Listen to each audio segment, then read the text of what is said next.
Right guys, one more video of 2024, why not?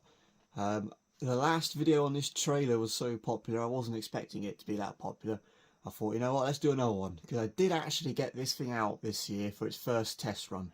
So from the last video, I was getting it ready to go to Plymouth, which is on the 28th, the last meeting of the year. And yeah, it went really well. Obviously the R series isn't ready yet, so I was using the T-cab. And it did actually look quite nice on the back of that. But yeah, it went really well.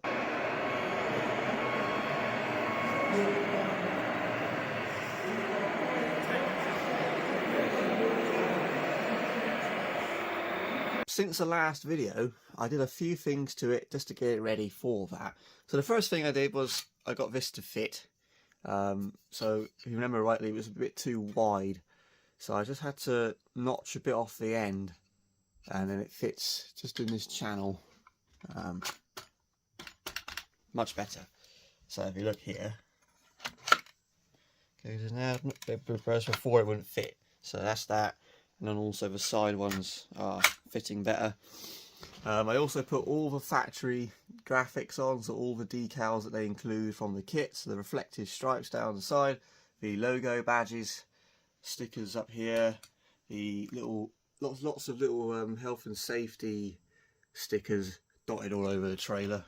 You've got like torque stickers and air tire pressure warning stickers, another logo, a warning for read the manual for the operation of the ramps, and then here you've got warning stickers for the ramp movements, and they aren't the same per side. They are, some of them are, some of them aren't, some of them are different.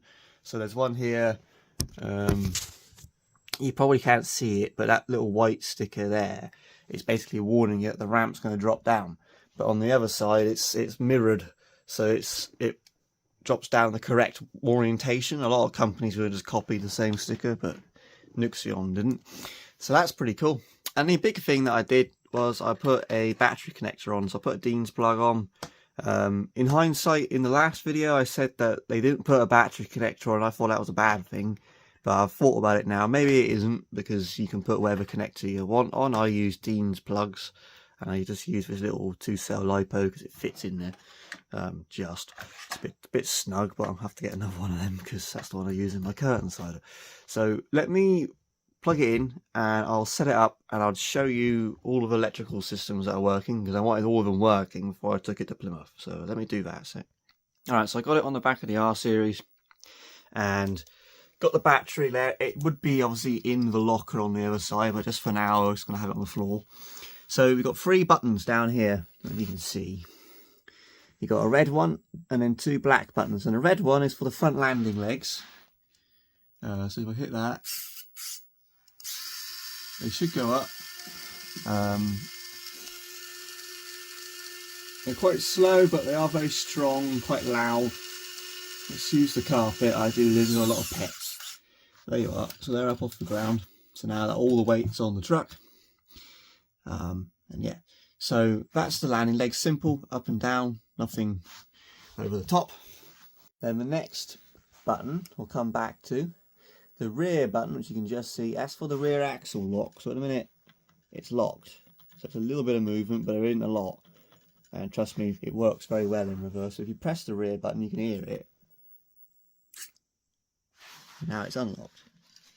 So now it does a full pivot. But if I do that and then lock it, goes back. So now it's locked. So that works really well. I really needed that on the radio, not on the trailer, because I want to go backwards. I've got to walk over and press that button. This button is for the rear legs and the rear ramps. So if you come over here, look at the rear legs. And then the ramps go down. Now, you might have noticed something here. They're very, very slow. Very slow.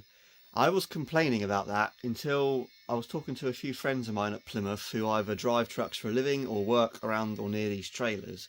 And they went, that's incredibly realistic. That is how slow they are. They also get about 3/4 of the way down in a minute and they'll stop. They should stop anyway. And it's apparently that's realistic as well. Oh, no, they might not stop. I don't know. They might carry on. Sometimes they stop and sometimes they don't. And when they stop, you've got to press the button. There you go, they stopped. Don't know why they do that. They stop at different points. And apparently that's realistic as well. And to get them started again, you just got to press the button twice more. And they carry on. And also one of them, this one always falls down faster than that one. So, you know, that's down. And then that one ain't far behind. So yeah, very low approach angle. But yeah, so that's the ramps, and then you hit the button again and they go back up, legs, and then they slowly make their way back up. I might speed this up just for the video.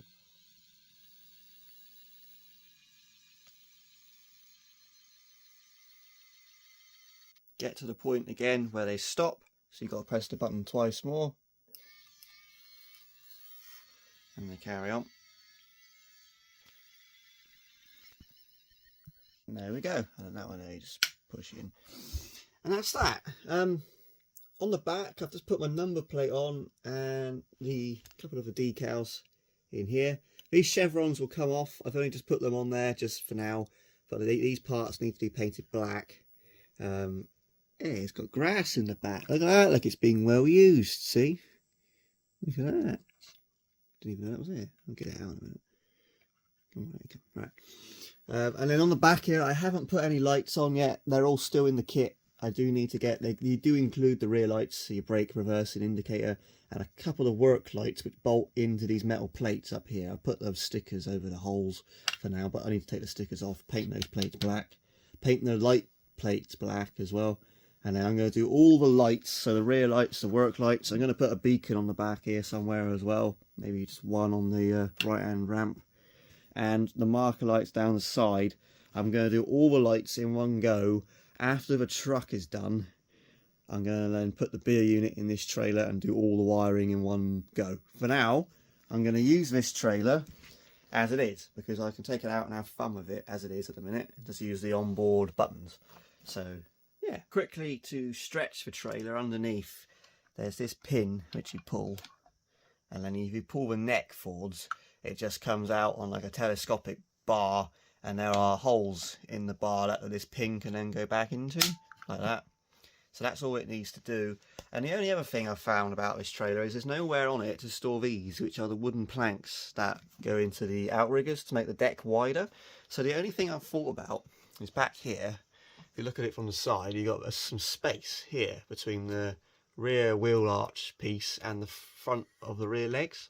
So I'm thinking about making a storage box that hangs off of the rails where all of these can live, sort of like that. So I'm going to think about that a bit more, but something to go there that hangs off the rail, using that little bit of space. The width is perfect. So that's my plan with this thing anyway. That's where I'm at to this thing right now. It's at a point where I can use it and have fun, but obviously after I've finished the truck, got to put the beer unit in it.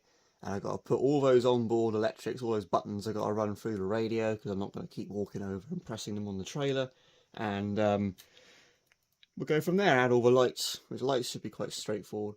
But it's those functions that I've never dealt with before, so that's going to take me a little bit of time to figure out. My good friend Josh is going to help me with that. He's already sent me, or posted me, some ramps to go here, 3D printed ones. That's pretty cool of him. So yeah, look forward to getting them. Thank you very much, mate.